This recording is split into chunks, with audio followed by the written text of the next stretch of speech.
All right, I am back here on the Just End the Suffering podcast, continuing NBA week here. Join me today. He covers the NBA for Hoops Hype. Bryan Kalbrosky is here. Bryan, how are you? I'm good. I'm good. Thank you so much for having me today. I gotta say, it's been crazy. Certainly, we've had basically the span of three NBA seasons in just under a calendar year. It feels sort of nice to have the calendar back on track in terms of the normal 82 game schedule. Yeah, no, definitely. I think it's been overwhelming for everybody trying to be able to do all of these things at once, and I think being able to have it kind of feel a bit more normal again, hopefully, will make you know for people to have more pep in their step when they're on the court, and everybody else have a little more excitement watching the games too. For sure. And obviously, we had a good opening night on Tuesday night here. The Nets went to Milwaukee. The Bucks basically dominated, showed why they were the champions again. Obviously, I'm New York based, so I'm more on the Brooklyn side. What did you take away from what the Nets did in the opener? Yeah, I'm based in Brooklyn as well. I think you can boil it down pretty simply to just continuity. I think realistically for the Nets, it's not easy to have to reintegrate everybody when there's so much turnover for this particular roster, and so I think that the Nets are a team that should be able to get on track fairly easily, but it's just not going to necessarily happen right away. And I think there's nothing necessarily wrong with that. It's just kind of the reality of the situation. But they're not a team that I would be concerned about. Losing a game to the defending champions.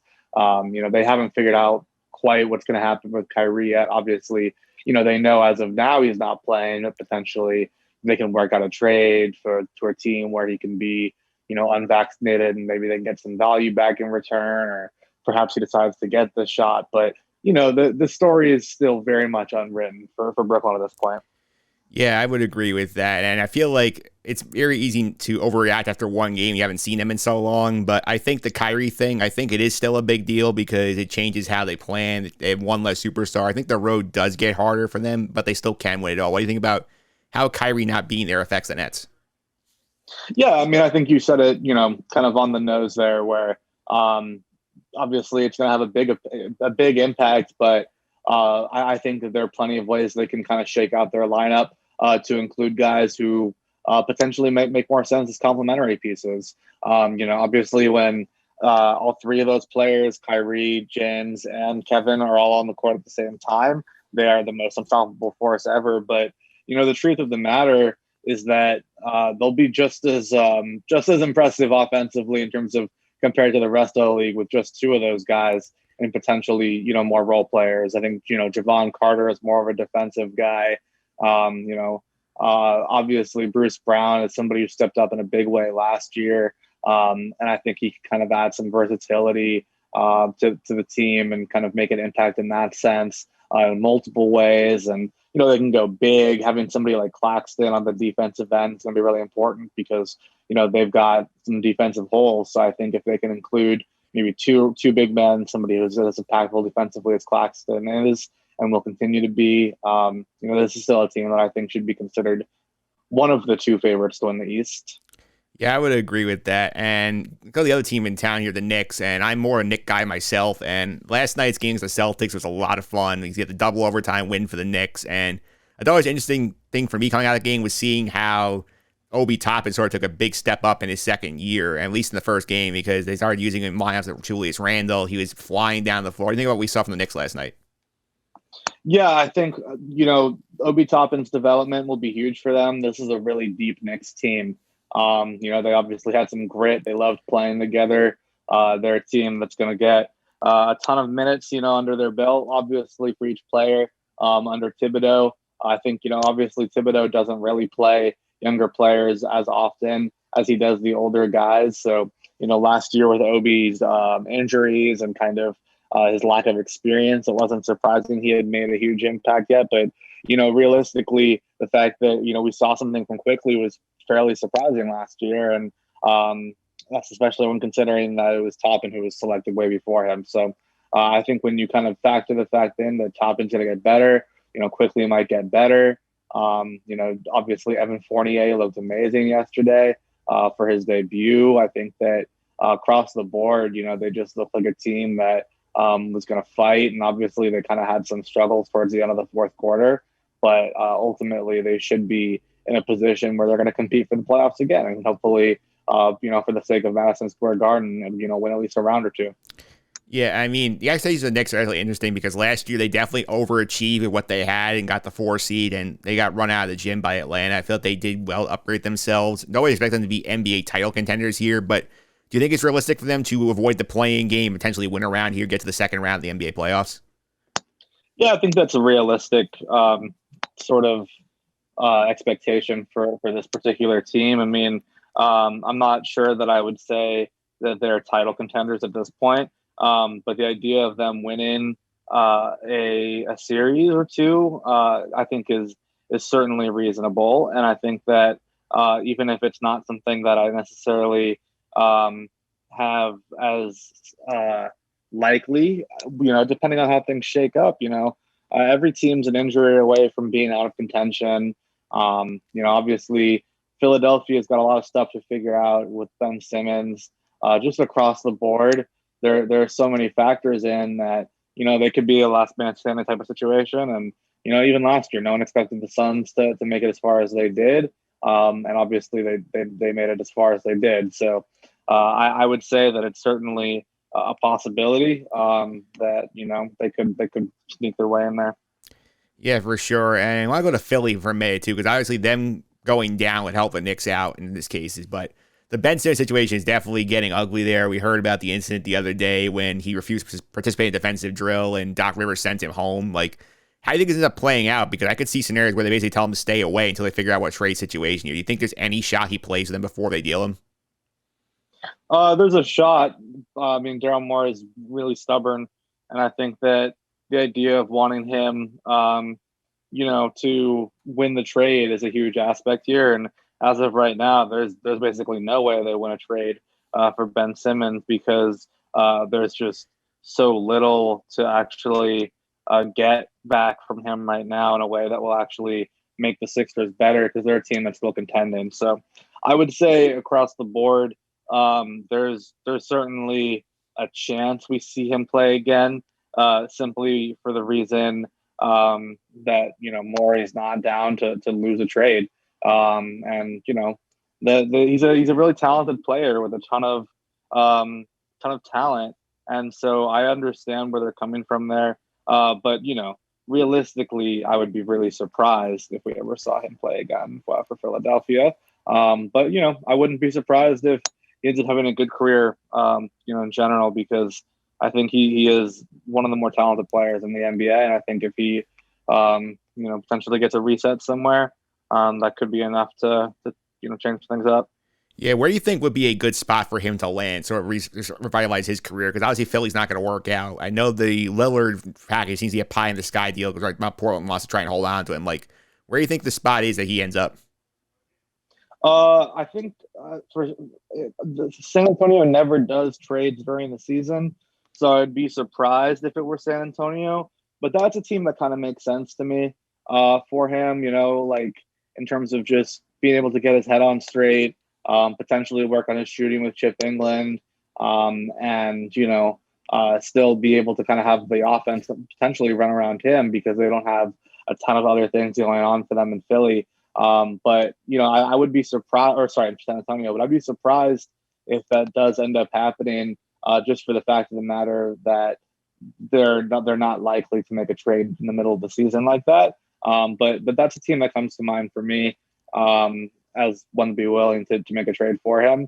But there aren't that many destinations, to be honest. And, especially at this point, the young teams aren't really necessarily going to want him because of the way his behavior has been recently. And I think, the older teams that are kind of playing well as it is, maybe don't want to make any changes to their core because they're doing fine as it is. So they might be in a situation where they're pretty close to being out of luck.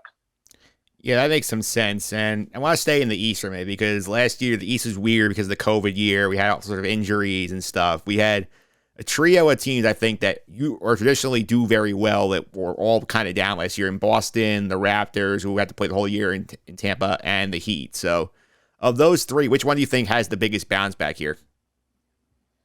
I can see Boston having a really good year, just because I think we saw Jaylen Brown explode yesterday, and I would not be surprised at all if we saw him have a potential All-Star campaign. I think he's kind of always been that way, and I think we're in a similar spot with Tatum. With Tatum's even a level or two above that.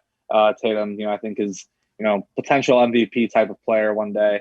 And if he, hits that sooner than later, they could do that, in terms of making a big run, like very soon. So I think that the Celtics are probably the team that I would peg. Obviously, we'll see how everything goes without Brad Stevens with the new coach and everything. But they're still really young. Tatum and Brown are, both under 25 years old. I mean, Tatum's the same age as Sacramento rookie Davion Mitchell. Jaylen Brown is the same age as Chris Duarte. I mean, they're still so fresh and so ready to kind of make an impact that there's plenty to kind of get excited about. Yeah, for sure. Another thing that came out of this COVID year that was interesting is that we had a couple of teams that had been sort of like on the fringes of contention, not really there yet. Take big leaps forward. So the Hawks get to the conference finals in the East. So the Jazz win the number one seed out west and then end up losing the conference semifinals to the Clippers. So do you buy the leaps you saw from those two teams? Do you think that maybe one of them was a little overstated and may slip back just a bit? No, I mean, I could see especially Atlanta taking another step forward, actually. I mean, I think Trey is only getting better, in terms of just his impact. He's able to really affect the game in so many ways. One of the better floaters in the NBA, obviously, one of the better playmakers in the NBA, but his 3-point shooting still hasn't been particularly efficient. So if that thing can fall, not only will they have to guard him out there, but it's going into, Atlanta could be a force to be reckoned with. And they're really deep. I could see them potentially being a suitor in a trade market to consolidate some of their, kind of assets around their edges to put together a situation to make, maybe three of those guys turn into one really good guy if somebody becomes disgruntled around the league. And I think that across the board, they're a team that I'm definitely monitoring as a team that could potentially make a title run this year, if things go right for them and things don't go right for other teams. But at the same time, it wouldn't be shocking if they don't, because, like I said, injuries obviously can play a big role for everybody. And across the board,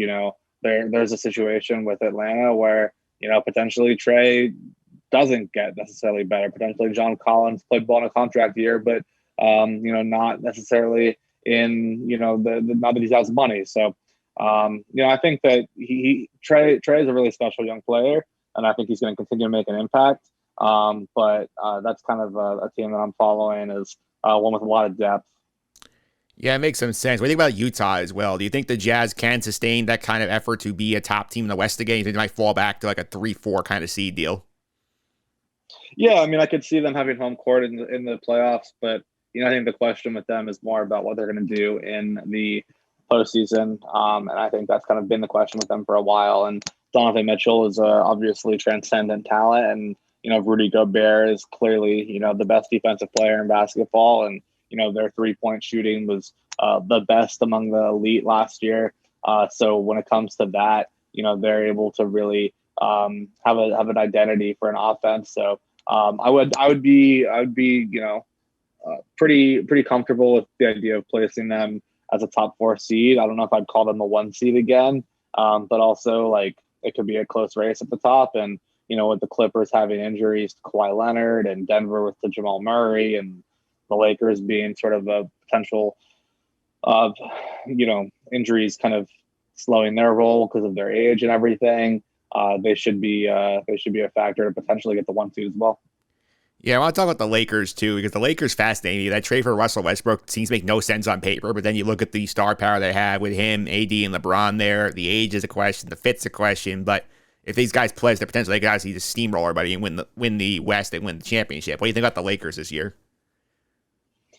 The Lakers are definitely one of the most exciting teams to watch in basketball. They are extraordinarily talented. They have, one of the best players of all time, and then two of the better players of the last several years on their roster as well. Plus a ton of experience and guys who have been there before. I think that they're going to have to figure some things out with their perimeter game.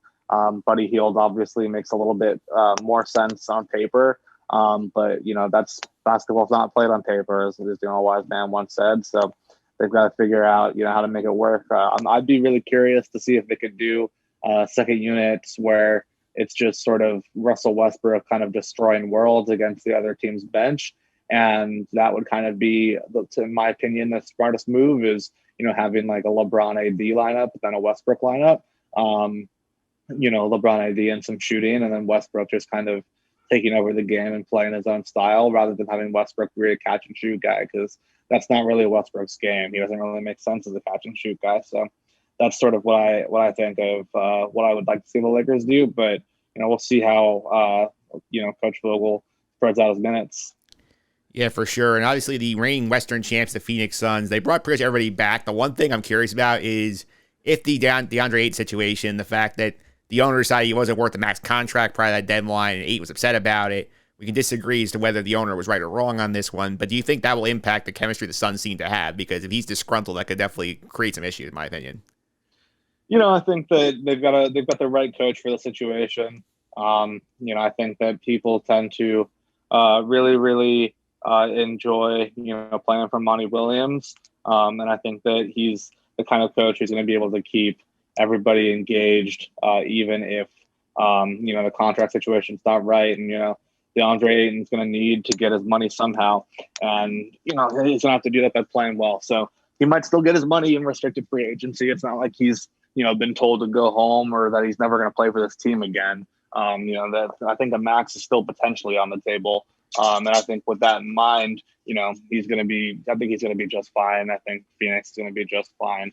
And I think obviously people want to, rush judgment about that decision, but, Ayton, before the end of last season, wasn't really considered a max guy. And I think they want to see if it was more of a flash in the pan or more of a sustainable thing. Okay, my last question, obviously, out west is Golden State, because right now we saw what they were last year without Klay Thompson. He's working his way back from the injuries, and something might get him back maybe late December, maybe January. What kind of impact can he have on this team when he comes back? Because I feel like they're one where if he is even close to what he was, like they can automatically insert themselves into a dangerous playoff team out there. What do you think about the Warriors? Yeah, I mean, probably like it's they're the Warriors. When they have the two players, Klay and Steph, both shooting, they're pretty close to unbeatable. So if he comes back playing healthy, then they're going to be in the just fine position. I'm not sure if that's what we're going to see from Klay Thompson. Obviously, which what we would like to see from Klay Thompson, but that could go either way.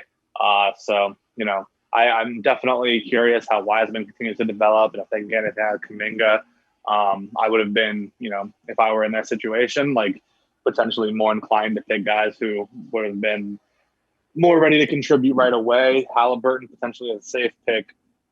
LaMelo, obviously, with that lineup would have been insane. And then last year, I guess we'll see what Moody and Kuminga can contribute, but neither of those guys particularly felt like they were immediate impact guys. So as Steph's ceiling continues to, reach closer to, where his apex could be, as like a guy who's going to be, getting older. I'm definitely monitoring that situation to see kind of what their young guys do as guys who can contribute now versus guys who are projects for later. All right, there you have it. Bryan Kalbrosky of Hoops Hype. Thanks for all the time. Really appreciate it. Before I let you go, how can you follow on social media and keep up what you're doing over at Hoops Hype? Yeah, just check out Hoops Hype. They post my stuff, and then Bryan Kalbrosky, spelled the same way as you're seeing in this podcast: BryanKalbrosky. All right, Bryan. Thanks for all the time. I really appreciate it. Yep, absolutely.